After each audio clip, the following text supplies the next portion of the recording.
on the night of March 18, 1990.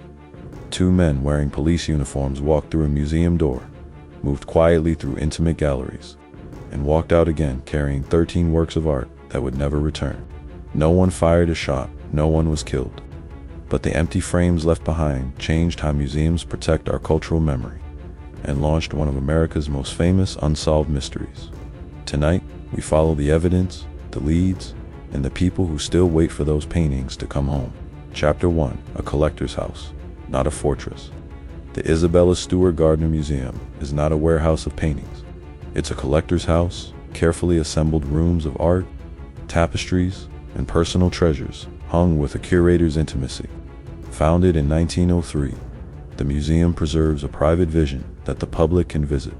Small galleries, low ceilings, and objects displayed as if in a home.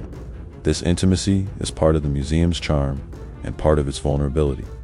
On a late March night, the building's human scale and trust were exploited in a way that would echo across the art world. The theft didn't come at the end of a violent raid. It was carried out in the hush of an institution that never imagined its collection would walk out the door. If you love art mysteries, subscribe to NEXION. Join us while we dig through archives and bring evidence to light.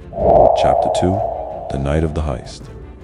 Shortly after 1 a.m., two men appeared at the back door of the museum, claiming to be police responding to a disturbance. The night guards let them in. Over the next 81 minutes, the men moved through galleries, gathered specific pieces, and carried them out in plain sight. They cut several canvases from their frames and left the frames hanging emptier than ever. Two guards were restrained, not harmed, and later revealed the sequence of events to authorities. The thieves were methodical. They ignored many valuables, selecting a particular set of works. The next morning, the museum discovered the loss. 13 pieces, including masterpieces that the world would notice, had gone missing. Which single painting would you return first, if you could? Drop your answer in the comments. The best replies will be featured. Chapter 3: What was taken and why it mattered. The list of stolen works reads like a who's who of Western art.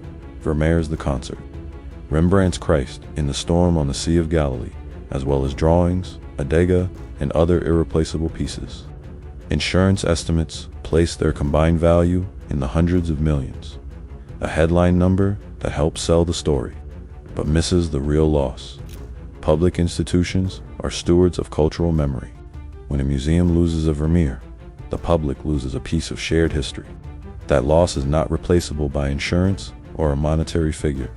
For scholars, artists, and visitors, the theft represented a wound.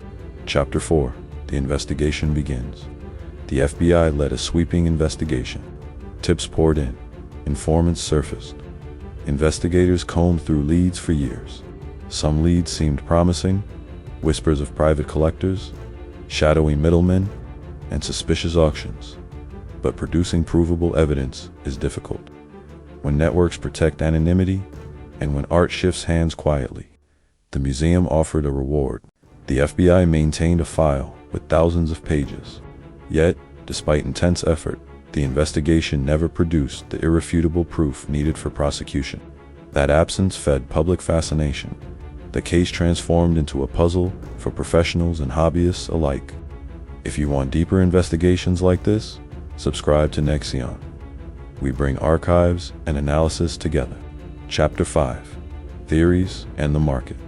How do masterpieces simply disappear? The global art market is opaque.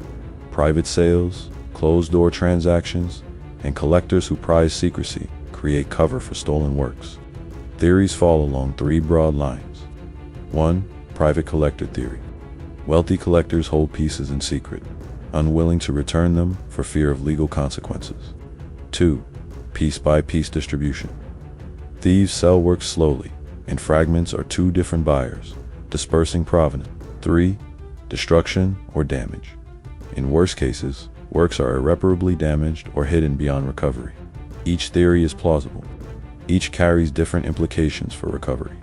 Those who believe in hidden private collections point to the way rare works sometimes reappear in estate sales years later. Those who fear dispersal emphasize the difficulty of tracking items once they move into private hands. Which theory makes most sense to you? Private collector, dispersed sales, or destruction? Vote in the pinned comment and tell us why. Chapter 6. Mistakes, Oversights, and the Role of Chance. No investigation is flawless. The Gardner heist exposed gaps in museum security practices of the time. Minimal overnight staffing, limited controls on after-hours access, and a record-keeping culture not yet built for the digital age. Those are not excuses. They are context. Chance also plays a role. A single honest tip, a ledger found in a late dealer's attic, or a buyer who grows a conscience can change a case overnight. That's why cold files are not dead. They are waiting rooms for evidence. Chapter 7. The Public, the Myth, and Amateur Detectives. The Gardner heist spurred an entire culture of amateur detection. Hobbyists combing archives, internet sleuths comparing photographs, and journalists digging through legal filings. That public attention keeps the story alive. But it's a double-edged sword. Crowdsourced tips generate volume but variable quality. Investigators sift, test, and often discard leads. Still, some cold cases find resolution through persistent outsiders. The public's curiosity is a resource when focused usefully, and a distraction when it spreads rumor and unverified claims. Chapter 8. The museum's response and cultural memory. The museum kept the empty frames on the walls, a deliberate choice. Those frames became a public testament, a visible absence that asks visitors to remember what's missing. The museum also upgraded security, collaborated internationally with other institutions, and continued to offer a reward for information. The frames are also a moral signal. They keep the story in the public eye. Memory is an active force. When people notice, they ask questions, fund research, and keep institutions accountable. Chapter 9. New Tools, New Hope. Technology changes the rules. Digital provenance research, image recognition, and global databases allow cross-referencing of artworks and images at scale. Forensic science can analyze recovered fragments or unexpected finds. FOIA releases and open archives let new researchers reframe old documents. That does not guarantee recovery, but it means today's investigators have more tools than their predecessors, and that a single new lead could reopen avenues closed for decades. Chapter 10. What recovery would mean. Returning a masterpiece is more than a triumph for a museum. It restores a public trust and reconnects a community to its cultural inheritance. A recovered Vermeer would not only be an artifact, it would be a story regained, proof that persistence and public attention matter. For the family of the stolen works curators, scholars, and visitors, recovery would be a rare, restorative ending to a long tale. If you have a tip, no matter how small, report it to the museum or the FBI. Leads matter. Link in the description. The frames still hang empty. The question remains open. Where are the missing masterpieces? The Gardner heist asks us to consider the value of shared cultural memory and the labor needed to protect it. If you enjoyed this investigation, subscribe to NEXION, vote in the pinned comment, and join the conversation, because active curiosity is the engine of discovery.